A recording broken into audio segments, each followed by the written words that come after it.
दिल्ली की रानी। एक थी रानी। क्योंकि राजा की मौत एक हादसे में हो गई थी, रानी को ही राज्य संभालना पड़ रहा था। रानी का नाम था रानी रश्मिवती। रानी ईमानदार थी और प्रजा की सेवा में लगी रहती थी। एक दिन उसके दरबार में 3 नौजवान आए, रमेश, सुरेश और दिनेश। कहो, क्या सहायता कर सकती हूँ मैं तुम्हारी? हम आपके दरबार में काम करना चाहते हैं ताकि जनता की सेवा कर सके। लेकिन अभी तो तुम्हारी उम्र बहुत छोटी है। तुम लोगों को तो अभी अपनी पढ़ाई पर ध्यान देना चाहिए। हमारा मन पढ़ाई में नहीं लगता। माता पिता को लगता है कि हम किसी के लायक नहीं हैं और हम साबित करना चाहते हैं कि हम लायक हैं। उत्साह बहुत अच्छा है, मगर अभी उम्र कच्ची है तुम लोगों की। अरे उम्र से क्या होता है रानी जी? शास्त्रों में लिखा है कभी किसी के ज्ञान को उसकी उम्र के आधार पर नहीं देखना चाहिए। बात तो सही है तुम्हारी। और अगर सच में तुम अगर ये संकल्प करके आए हो कि तुमको यहाँ काम करना है, तो पहले परीक्षा देनी पड़ेगी। 3 परीक्षा, एक शारीरिक परीक्षा, एक बुद्धि की परीक्षा और एक देशभक्ति की परीक्षा। और ये क्या है? वो मंत्री महोदय तुम्हें समझा देंगे। हमारे पास समय नहीं है। अगर तुम लोग तैयार हो तो बताओ। हाँ, हम तैयार है किसी भी परीक्षा के लिए। मैं भी तैयार हूँ कुछ भी कर गुजरने के लिए। तो ठीक है मंत्री जी, आप इन तीनों की परीक्षा कल से ही शुरू कर दीजिए। जो आ गया रानी साहिबा। अगले दिन से ही तीनों की परीक्षा शुरू हो जाती है। पहले शारीरिक परीक्षा, यानी किस में कितना है दम, ये देखेंगे हम। क्योंकि शरीर में दम होगा तभी तो प्रजा की सेवा में दम लगा पाओगे। हमें क्या करना होगा? वो पेड़ दिख रहा है, जो सबसे पहले चढ़ेगा उस पे दरबार में नौकरी पाने के अवसर उसी के बढ़ जाएंगे। मैं चढ़ता हूँ।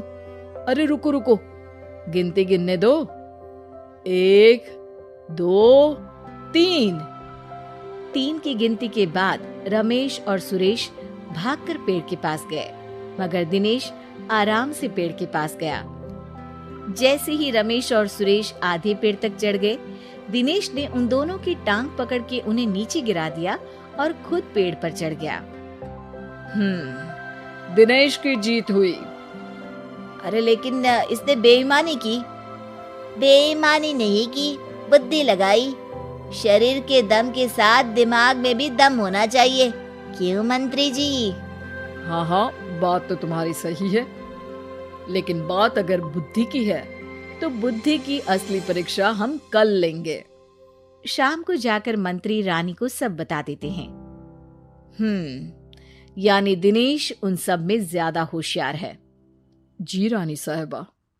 अगले दिन तीनों की बौद्धिक परीक्षा का समय होता है। आज हमें क्या करना है मंत्री जी?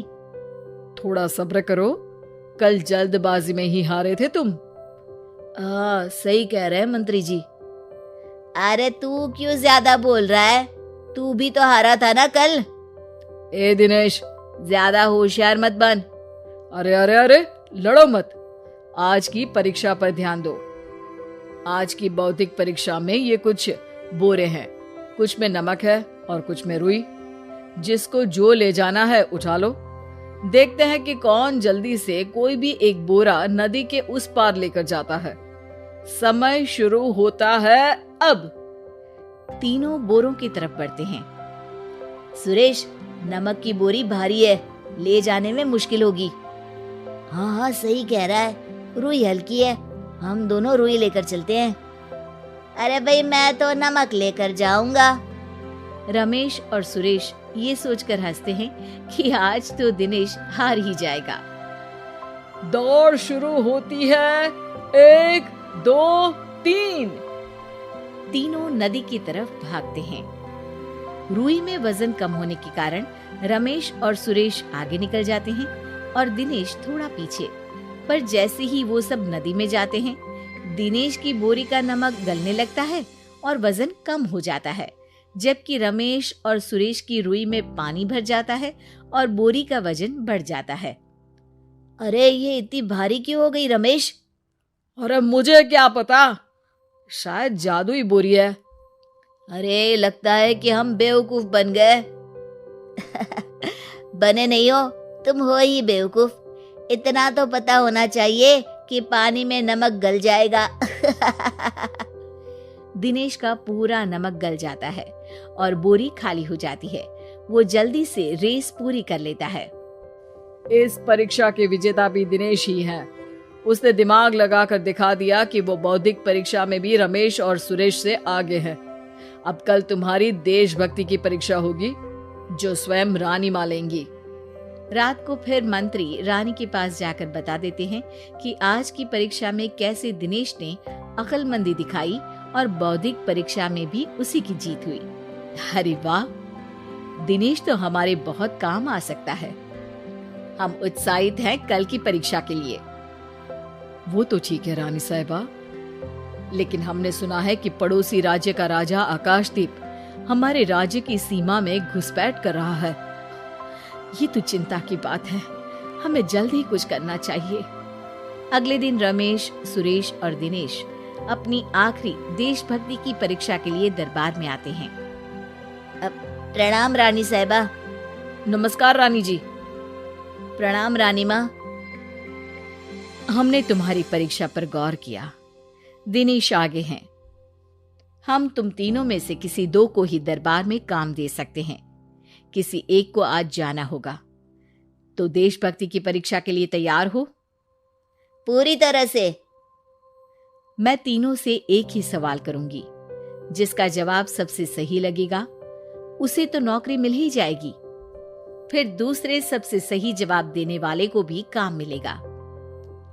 आप लोगों का समय शुरू होता है अब।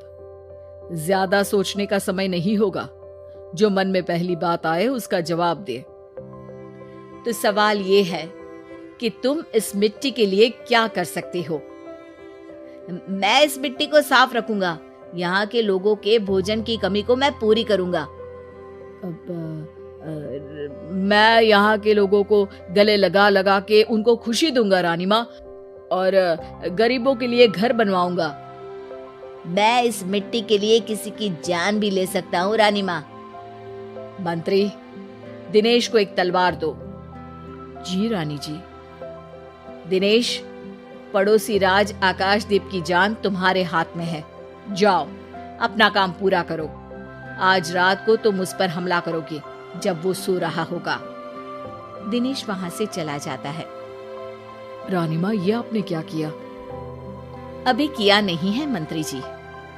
आप आकाशदीप को संदेशा भिजवाओ कि पड़ोसी देश का एक कातिल रात को उन पे हमला करेगा और दिनेश को पकड़वा दो। अरे ये आप क्या कह रही हैं? और क्यों कर रही हैं आप ऐसा? राजा को लगेगा कि हमने उसकी मदद की, उसकी जान बचाकर। वो हमारे राज्य का पीछा छोड़ देगा और हमारा एहसानमंद हो जाएगा। और दिनेश का क्या होगा? इस राज्य को दिनेश जैसे शातिर और लड़ाकू लोगों से ज्यादा जरूरत है। ऐसे लोगों की जो लोगों को खाना खिलाने की और खुश करने की बात करे। और ये गुण सुरेश और रमेश में है। इन्हें नौकरी दे दो। दिनेश बहुत चतुराई से नौकरी हड़पना चाहता था, जिसके लिए उसने रमेश और सुरेश जैसे दोस्तों का भी नुकसान किया। पर रानी ज्यादा चतुर निकली। उसने एक तीर से दो निशाने लगाए। दिनेश जैसे खूंखार युवक को राज्य से बाहर करवा दिया और पड़ोसी राजा आकाशदीप को अपना एहसानमंद कर लिया। पूरा दरबार रानी की जय जयकार कर रहा था।